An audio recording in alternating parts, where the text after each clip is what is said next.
Bismillahirrahmanirrahim. Assalamualaikum warahmatullahi wabarakatuh. Puji syukur kita ucapkan kehadirat Allah Subhanahu wa Ta'ala yang telah memberikan rahmat kesehatan sehingga kita bisa melakukan Zoom pada malam hari ini. Baiklah, kami dari kelompok STAT 40 SPSS 3 dari kelas Pendidikan Biologi D akan menjelaskan terkait uji homogenitas, uji normalitas, dan cara melakukan uji homogenitas dan uji normalitas. Adapun anggota kelompok kami adalah saya sendiri, Nur Humaira, selaku moderator, rekan saya, Anissa Pratuaini, Azizah Ramalia Juwita, Leli Ambela Mayanda, dan juga Reza Febrina. Langsung saja, untuk materi pertama, uji homogenitas akan dijelaskan oleh Leli Ambela. Kepada Leli, dipersilakan. Terima kasih, moderator. Saya akan menjelaskan tentang uji homogenitas. Uji homogenitas adalah suatu prosedur uji statistik yang dimaksud untuk memperlihatkan bahwa dua atau lebih kelompok data sampel berasal dari populasi yang memiliki variansi yang sama. Pada analisis regresi, persyaratan analisis yang dibutuhkan adalah bahwa galet regresi untuk setiap pengelompokan berdasarkan variabel terikatnya memiliki variansi yang sama. Next. Selanjutnya yaitu tujuan uji homogenitas.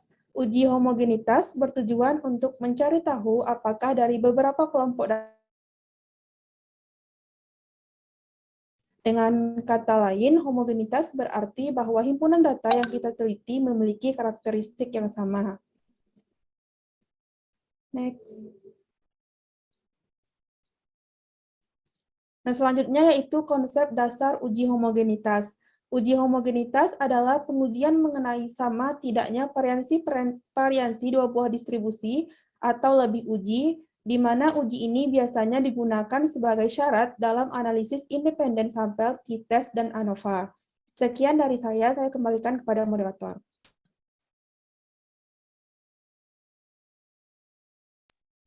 Terima kasih kepada Leli. Selanjutnya, untuk dasar pengambilan keputusan uji homogenitas akan saya jelaskan sendiri, di mana setelah dilakukan uji homogenitas terhadap suatu data, apabila nilai signifikansi yang diperoleh itu besar dari 0,05, maka dapat dikatakan distribusi data adalah homogen. Sebaliknya, jika nilai signifikansi yang diperoleh kurang dari 0,05, maka distribusi data tersebut adalah tidak homogen. Selanjutnya, untuk melakukan uji homogenitas menggunakan aplikasi SPSS akan dijelaskan oleh rekan saya, Anissa Pratuaini. Kepada Anissa, dipersilakan. Baik, terima kasih moderator. Saya akan melanjutkan langkah-langkah dalam penggunaan SPSS, yaitu mengenai materi homogenitas. Di sini ada 4 data, yaitu ada pretest kelas eksperimen dan post-testnya, dan begitupun dengan pretest dan post-test di kelas kontrol. Untuk di SPSS, kita akan memasukkan yaitu nilai homogenitas post-test yang post-test TSTS dan post-test kontrol. Karena di sini sudah kita buatkan nilainya di Excel, jadi kita tinggal mengkopikannya ke SPSS. Seperti ini. Jadi ini ada nilai 80 sampai 70. Ini merupakan nilai dari data post-test TSTS. Dan yang 36 ke bawah sampai 70 merupakan nilai post-test dari demonstrasi. Di sini saya beri kode yaitu satu ini merupakan nilai post-test di TSTS dan yang kedua merupakan post-test pada demonstrasi.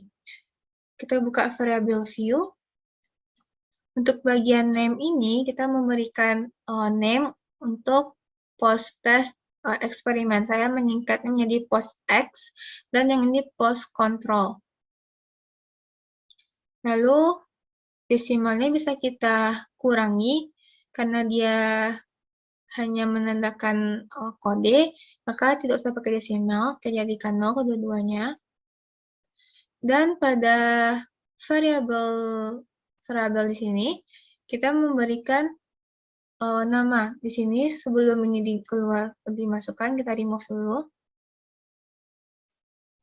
Oke, saya memberikan karena tadi 1, saya buat kelompok 1. Tekan add. Dan untuk 2 yaitu kelompok 2. Dan add kembali. Oke. Di sini measure-nya sudah ada scale. Dan nih, ini scale, terus ini nominal. Klik ini. Kita kembali ke data view. Nah, di sini kan tadi awalnya 0,01, karena saya mengubah variabel view di bagian desimalnya tidak ada, maka tidak menjadi 0,1 lagi, melainkan menjadi angka 1 saja. Setelah itu kita klik Analyze, lalu kita ambil ke Compare Means, dan One Way ANOVA. Oke. Untuk yang nilai post eksperimen, kita masukkan ke dependent list, dan yang post control kita masukkan ke faktor. Setelah itu, klik option, karena kita ingin menghomogenitaskan, maka checklist bagian homogeneity of variant test, dan juga deskriptifnya. Lalu, continue, dan oke. Nah, seperti ini hasilnya teman-teman. Jadi, untuk bagian deskriptif ini, kita bisa melihat mean, standard deviation, standard error, low bound, minimum, maksimum. Yang satu kan tadi kelompok 1, berarti yang untuk nilai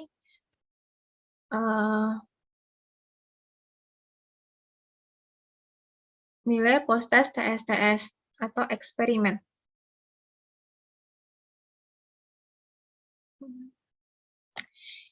Dengan rata-ratanya 76, yang kelompok 2 65,43, standar deviasinya juga sudah ada di sini, nilai minimum 50, minimum di sini 40, kelompok 1-nya maksimum 90, dan maksimum kelompok 2 juga 90. Dengan jumlah datanya 35, kelompok 1, kelompok 2 pun 35, dan hasil akhirnya 70. Ada 70 data yang kita masukkan. Nah, disinilah letak si test of untuk melihat homogennya di bagian test of homogeneity ini. Jadi seperti yang telah disampaikan oleh penyaji sebelumnya, saya sudah menyimpulkan di sini, untuk data post-test tersebut, nilai signifikansinya ialah 0,229. Maka nilai signifikasi 0,229 besar dari alfa, yaitu 0,05. Maka H0 diterima dan data homogen. Ini untuk data post-test. Karena berhubung kita ada memiliki data pretest di kelas TSTS dan juga pretest di kelas demonstrasi atau kelas kontrol ini, kita masukkan dengan cara yang sama seperti halnya post-test tadi, dan nanti akan dihasilkan data seperti ini. Nih, ini untuk data pretest homogen. Ketika saya mencobanya, akan mendapatkan hasil test of homogeneity-nya yaitu 0,937. Dengan kesimpulan, nilai signifikansi 0,937 yaitu besar dari 0,05. Maka H0 diterima dan data homogen.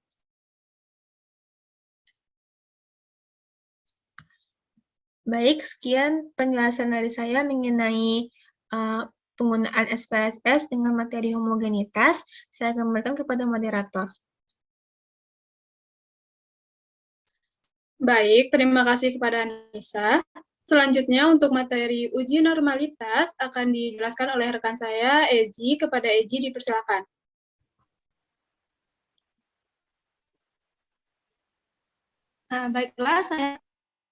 Baiklah, saya akan mencoba menjelaskan mengenai uji normalitas. Nah, yang pertama mengenai pengertian uji normalitas. Uji normalitas adalah suatu prosedur yang digunakan untuk mengetahui apakah data berasal dari populasi yang terdistribusi normal atau berada dalam sebaran normal. Distribusi normal adalah distribusi simetris dengan modus, mean, dan median berada di pusat. Distribusi normal diartikan sebagai sebuah distribusi tertentu yang memiliki karakteristik berbentuk seperti lonceng jika dibentuk menjadi sebuah histogram. Next ya. Selanjutnya mengenai kriteria distribusi normal. Yang pertama mempunyai dua parameter populasi yang lengkap, yaitu mean dan standar deviasi. Yang kedua, kurva mempunyai bentuk seperti lonceng dan simetris terhadap mean. Selanjutnya mengenai fungsi uji normalitas. Nah, uji ini biasanya digunakan untuk mengatur data berskala ordinal, interval, ataupun rasio. Jika analisis menggunakan metode parametrik, maka persyaratan normalitas harus terpenuhi, yaitu data berasal dari distribusi yang normal. Jika data tidak berdistribusi normal, atau jumlah sampel sedikit dan jenis data adalah nominal atau ordinal, maka metode yang digunakan adalah statistik non-parametrik. Sekian dari saya kembalikan kepada moderator. Baiklah, terima kasih kepada Eji. Selanjutnya, untuk dasar pengambilan keputusan uji normalitas akan saya jelaskan sendiri. Setelah satu data itu dilakukan uji normalitas, dan apabila nilai signifikansi yang diperoleh itu besar dari 0,05, maka nilai residual berdistribusi normal. Sebaliknya, apabila nilai signifikansinya kurang dari atau lebih kecil dari 0,05, maka nilai residualnya tidak berdistribusi normal. Selanjutnya, untuk cara uji normalitas menggunakan aplikasi SPSS akan dijelaskan oleh Reza. Kepada Reza, dipersilakan. Baiklah, terima kasih atas kesempatannya moderator. Di sini saya akan mencoba menjelaskan mengenai cara penggunaan SPSS untuk uji normalitas. Sebelumnya, izinkan saya untuk share screen terlebih dahulu. Baiklah, terima kasih atas kesempatannya moderator. Di sini saya akan mencoba menjelaskan mengenai penggunaan SPSS untuk uji normalitas. Nah, yang pertama kita buka aplikasi SPSS-nya terlebih dahulu. Selanjutnya, di sini akan ada tampilan untuk bagian datanya, data SPSS itu pengisian data SPSS-nya dulu. Di sini saya sudah punya data yang sudah terisi. Pada bagian kita ke bagian variable view terlebih dahulu. Nah, di bagian variable view ini ada nama. Nah, namanya ini kita tuliskan hasil. Selanjutnya kita tuliskan kelas. Nah, pada bagian desimal ini tergantung kita tuh punya datanya, misalnya kita punya data di belakang koma itu ada 2 angka, baru kita tuliskanlah 2 misalnya di sini. Tapi karena saya tidak ada angka di belakang koma, jadi saya tuliskan 0 di bagian desimalnya ini. Selanjutnya kita langsung ke bagian label. Nah, bagian label ini saya tuliskan hasil belajar siswa, dan untuk yang nomor 2 labelnya adalah tetap kelas. Nah, di bagian values, values ini kita tuliskan, saya tuliskan ini. Nah, untuk value 1, itu labelnya adalah pretest model TSTS. Yang kedua, untuk post-test model TSTS. Yang ketiga, untuk pretest model demonstrasi. Dan yang value keempat, itu untuk label post-test model demonstrasi. Selanjutnya, kita tinggal tekan OK. Setelah ini terisi, bagian variable view-nya sudah terisi, kita ke data view-nya. Nah, di data view ini, hasil bagian data view ini, datanya ini, karena saya sudah membuatnya di Excel, jadi tinggal copy paste aja. Nah, untuk nomor 1-35, karena datanya tuh siswanya ada 35 orang, jadi untuk 1-35 itu adalah data bagian dari pretest model TSTS, dan di bagian kelasnya ini adalah labelnya 1, karena tadi kita tuliskannya labelnya adalah 1 untuk pretest model TSTS. Selanjutnya untuk seterusnya seperti itu.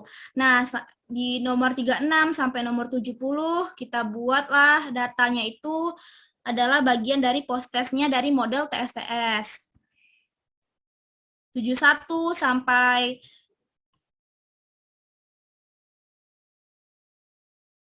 Nah, 71 sampai berikutnya itu nanti kita bikin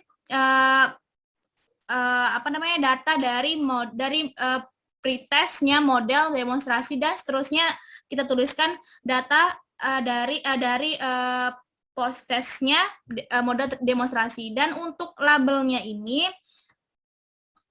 disesuaikan dengan yang sudah kita buat di variable view tadi. Kemudian kita klik analyze. Bentar. Klik analyze, lalu kita tekan descriptive statistik, lalu tekan explore. Nah, tekan explore. Bagian yang hasil belajar siswa ini kita masukkan ke dependent list.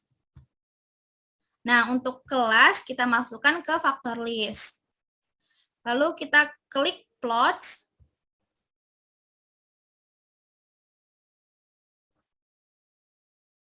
Lalu kita checklist normality plots with test. Lalu kita klik continue dan oke. Tunggu sebentar. Nah, inilah hasilnya yang sudah kita dapatkan. Sebenarnya ada banyak yang didapatkan dari hasil outputnya. Ada case processing summary, ada deskriptifnya. Tapi yang kita butuhkan adalah test of normality-nya aja. Nah, di sini sudah ketahuan, kita melihat yang Kolmogorov-Smirnov-nya ya. Nah, di sini pretest model TSTS-nya ditemukan signifikannya adalah 0,001 dan post-test model TSTS-nya adalah 0,00, artinya 0 aja ya. Nah, kalau kita sesuaikan dari syaratnya. Sepertinya share screen-nya tidak berjalan, penyaji. Oh iya. Mohon maaf, kalau begitu saya akan ulang lagi share screen-nya.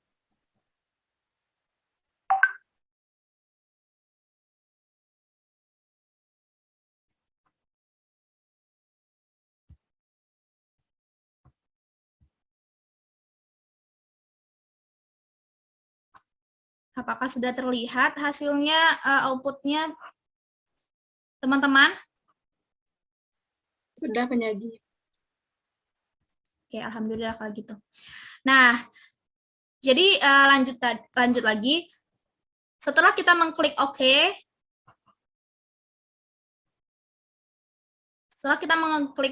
Oke tadi, kita akan menemukan hasil di output ini. Nah, pada bagian output ini ada banyak hasilnya. Bisa kita temukan case processing summary, ada deskriptif, ada test of normality. Nah, di sini yang kita butuhkan tuh hanyalah yang test of normality, karena tadi kita akan melihat uji normalitasnya. Nah, di sini sudah kita temukan ya. Ada pretest model TSTS. Dengan hasil signifikansi, kita lihat signifikansinya ya, kalau mau melihat uji normalitasnya. Nah, di sini pretest model TSTS-nya, signifikansinya itu adalah 0,001. Kalau model TSTS, proses untuk model TSTS-nya adalah 0,0, artinya 0. Terus ada pretest model demonstrasinya, yang ditemukan signifikansinya adalah 0,107. Terus ada untuk post-test model demonstrasi, signifikansinya ada 0,024.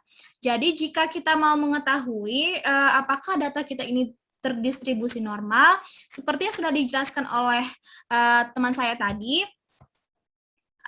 data kalau dia terdistribusi normal jika nilai signifikansinya itu lebih dari 0,05 dan tidak terdistribusi normal apabila dia nilai signifikansinya itu kecil dari 0,05. Di sini kita lihat pretest model TSTS-nya adalah signifikansinya 0,001, berarti dia lebih kecil daripada 0,05. Dapat dikatakan bahwa data pretest model TSTS ini tidak terdistribusi normal.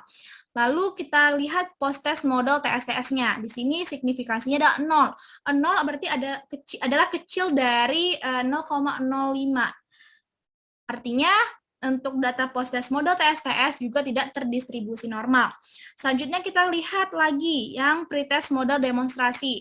Di sini ditemukan signifikansinya adalah 0,107, yang artinya lebih besar daripada 0,05. Artinya, pretest mode demonstrasi ini terdistribusi normal. Sedangkan untuk post-test mode demonstrasi, signifikasinya adalah 0,024, yang artinya kecil daripada 0,05, sehingga data post-test dari mode demonstrasi ini dikatakan tidak terdistribusi normal. Mungkin cukup sekian yang dapat saya sampaikan, saya kembalikan kepada moderator.